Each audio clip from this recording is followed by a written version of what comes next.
Jadi produk, orang digabung jadilah sebuah legenda.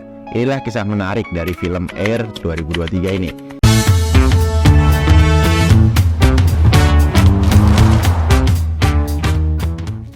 A shoe is just a shoe until someone steps into it. Ini ada ungkapan ikonik di film Air. Ini tahun 2023 tahun ini. Pernah kepikiran nggak bagaimana perusahaan-perusahaan dari produk-produk yang kita pakai sehari-hari menjalankan bisnisnya? Gimana obrolan di belakang layar? Gimana rapat-rapatnya? Gimana diskusi di antara mereka? Kalau ada yang saling nggak setuju gimana? Kalau mau produk launching rencananya gimana? Cara bikinnya gimana?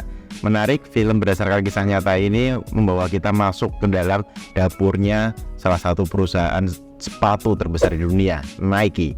Sekilas kalau dilihat dari segi fungsi, yang namanya sepatu ya cuma masalah nyaman atau nggak nyaman aja dipakainya, enak nggak enak, cocok nggak cocok.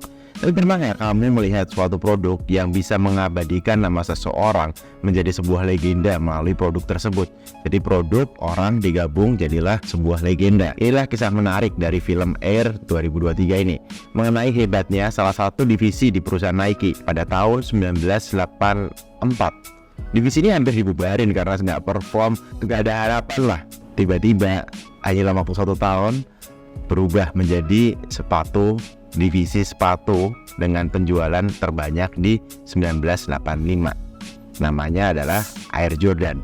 Ini nggak cuma happening menariknya di masa jayanya Michael Jordan. Sampai kini sepatu ini masih diminati dan bahkan harganya sudah sedemikian rusak atau nggak pakai otak gitu mungkin ya kalau bagi yang nggak paham. Sepatu kolektor item Air Jordan 1 menurut situs Sotheby's udah nyampe di harga $615.000. Berapa itu? Ya anggaplah 8 miliaran di lelang Christie. Yang paling mahal adalah yang ini, Air Jordan 10 X OVO Solid Gold yang harganya sampai $2,1 juta. Sepatu sampai 30 miliar. Karena apa? Karena mereka tahu a shoe is just a shoe until someone step into it.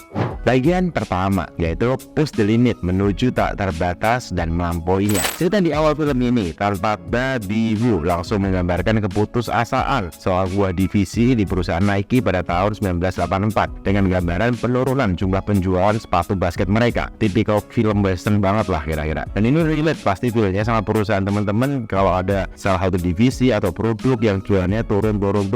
Karena gambaran itu dalam film ini mendeskripsikan itu semua. Sudut pandang yang diambil dari terfokus pada salah satu divisinya, yaitu divisi sepatu basket di Nike. Dengan budget $250.000 Amerika, namanya Sorel Vocaro, salah satu marketing eksekutif Nike, dan timnya harus membagi pada 3 pemain basket untuk dikontrak menjadi ikon khas Nike dan mendongkrak omset perusahaan yang sedang anjlok. Pada tahun 84, peta persaingan dunia sepatu basket ya kayak sekarang. Saat itu masih dikuasai oleh Converse dengan lebih dari 54%, Adidas 29%, dan Nike saat itu cuma kebagian 17%-nya saja. Mungkin teman-teman bertanya kan, kok bisa sekarang Nike itu mendominasi?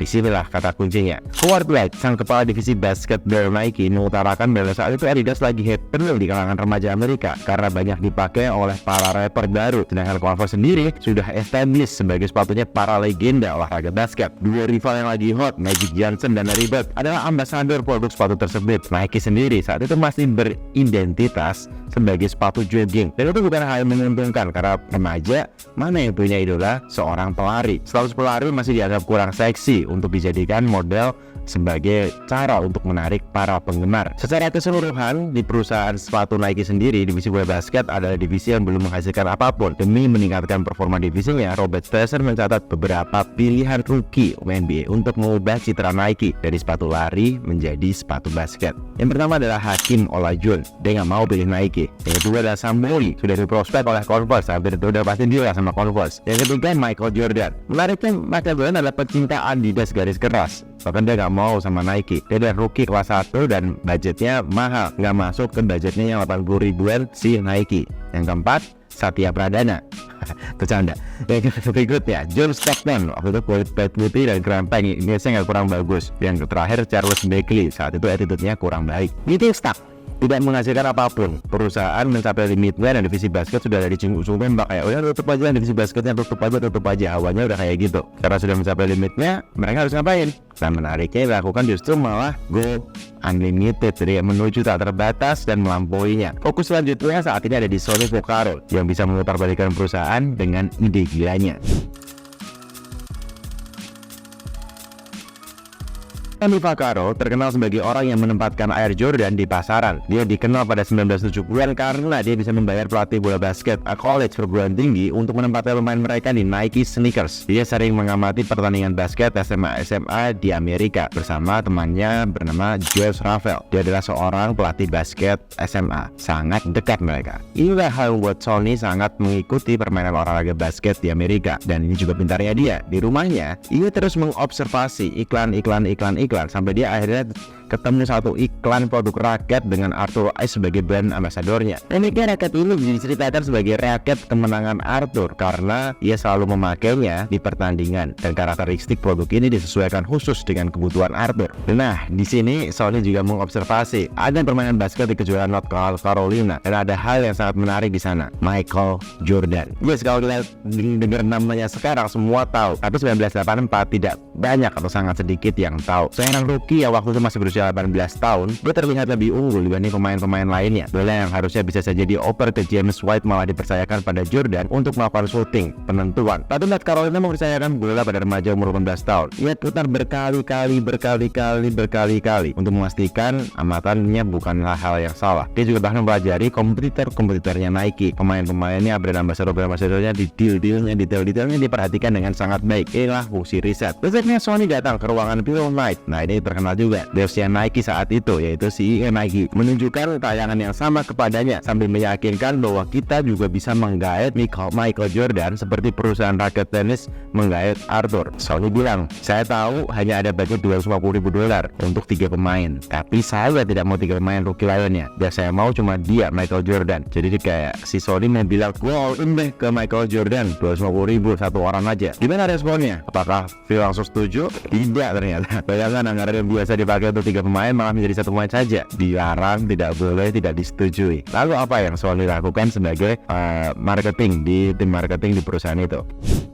Kalian pasti tahu filosofi just do it ya. Ini hal yang paling menggambarkan seorang Sonny Vaccaro. Ia tahu akan ditentang dan hidupnya terlalu beresiko, tapi ia benar-benar memiliki keyakinan pada seorang Michael Jordan. Just do it. Sebenarnya just do it yang ikonik ternyata terinspirasi oleh kata-kata terakhir seorang pembunuh terkenal di Utah, Amerika Serikat tahun 70-an. Saat menghadapi hiru tembak di saat-saat terakhirnya, si pembunuh yang bernama Gary Gilmore berkata just do it, dan Whedon, pendiri biro iklan Whedon and Kennedy, terinspirasi untuk mengadaptasi frasa tersebut menjadi just do it untuk iklan TV 1988 yang memperkenalkan slogan itu ke seluruh dunia sampai sekarang. Baik lagi, setelah penolakan pertama, Sonny memiliki tekad kuat untuk tidak berhenti. Ia begitu yakin dengan seorang Michael Jordan yang menceritakan idenya pada partnernya yaitu Howard, dan Sonny menemukan jawaban yang sama dengan problem di budget. Belum lagi yang saya bilang di sebelumnya, Michael Jordan adalah pecinta Adidas dan terlihat selalu menggunakan sepatu Adidas di setiap pertandingannya. Michael Jordan juga bukan seorang atlet yang mudah untuk diajak bernegosiasi karena dia memiliki agent untuk mengatur urusan marketing agar Jordan bisa fokus pada basket. Seperti sebelumnya, prinsip just do it itu ada pada diri seorang Sonny yang belak-belakan dan gerakannya sat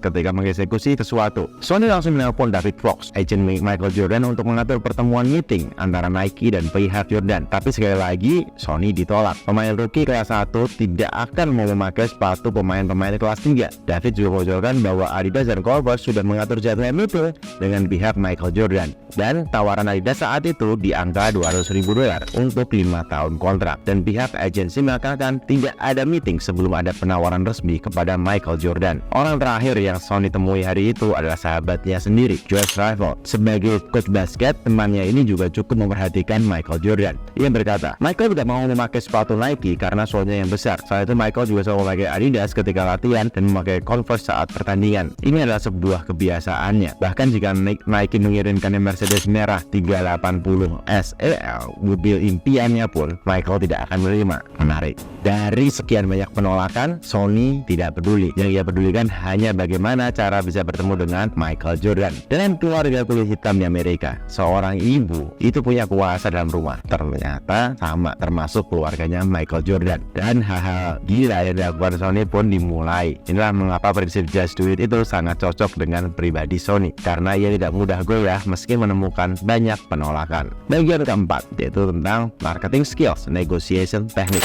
Jika ditanya hal tergila apa yang pernah dilakukan Sony demi mendapatkan kontrak bersama Michael Jordan, maka ini jawabannya. Hari itu Sony berangkat ke North Carolina sendirian. Bermodalkan nekat, dia berusaha membujuk ibunya Michael Jordan langsung ke rumahnya. Walaupun dia udah dibilang jangan kontak, jangan temuin, jangan telepon sama agennya, harus lewat agen dan seterusnya. Dan tentu hal ini ditentang karena mendahului banyak pihak, termasuk bahkan Phil Knight, bosnya sendiri. Dan yang lebih parah, David, agensi yang di-hire oleh keluarga Jordan tadi. Ini bagian paling menarik. Dan harus perhatikan betapa hebatnya teknik komunikasi yang digunakan oleh Sony untuk melakukan negosiasi kepada DeRozan Jordan atau ibunya Michael Jordan, hanya untuk membujuk mereka agar mau melakukan pertemuan bersama pihak Nike. Jadi bujuk itu untuk biar mau meeting aja gitu. Itu menarik. Pertama, Sony menyapa mereka dari halaman depan rumahnya dan langsung memperkenalkan diri. Dan DeRozan Jordan menyambutnya dengan, bukankah kami sudah bilang bahwa kami tidak tertarik. Jadi baru kenalannya dia bilang kan baru bilang gua gak mau ya. Dengan penjelasannya tegas. Akhirnya Sony tetap menyatakan bahwa dia tidak suka ditolak dan masih mau mencoba. Sony memberikan penawaran tajam setelah basa-basi yang cukup panjang. Saya bertaruh dengan Anda, apa yang akan terjadi dan ditawarkan oleh Adidas dan Converse. Jika saya salah, maka tidak usah datang ke pertemuan bersama Nike. Tapi jika saya benar, pertimbangkan penawaran dari Nike dan datanglah ke kantor kami. Ini adalah kegilaan kedua Sony. Taruhannya sama sekali tidak terpikirkan oleh Sony sebelumnya. Dengan gamblang, Sony menjelaskan hasil risetnya pada kedua perusahaan tersebut. Converse, mereka tidak akan menempatkan Michael sebagai pilihan pertama karena mereka merajai pasaran sepatu dan sudah menggait Nike Jams dan Larry Bird sebagai brand ambassador utamanya. Adidas, mereka punya krisis kepemimpinan. Jika mereka ditanya siapa yang menjalankan perusahaan ini, mereka akan menjawab dengan jawaban yang berbeda-beda. Dan ini akan memusingkan pihak Jordan selama beberapa tahun ke depan soal kontrak. Dan Sony menutupnya dengan kata yang meyakinkan, saya percaya pada putramu, saya percaya kepada anakmu. Diskusi tersebut berakhir. Sony pulang dan menyampaikan Nike akan menerima mereka di hari Senin. Dan prediksi riset yang Sony sampaikan semuanya benar dialami oleh pihak Jordan. Mau tidak mau, meski Michael tidak suka sepatu Nike, dia harus melaksanakan pertemuan dengan Nike di hari Seninnya. Dan berakhir deal. Jadi ini lucu sih sebenarnya dealnya, tapi intinya ibunya tuh melakukan sebuah hal yang luar biasa. Ada syarat bahwa Michael Jordan harus mendapatkan komisi dari setiap penjualan sepatu dengan menggunakan nama Jordan.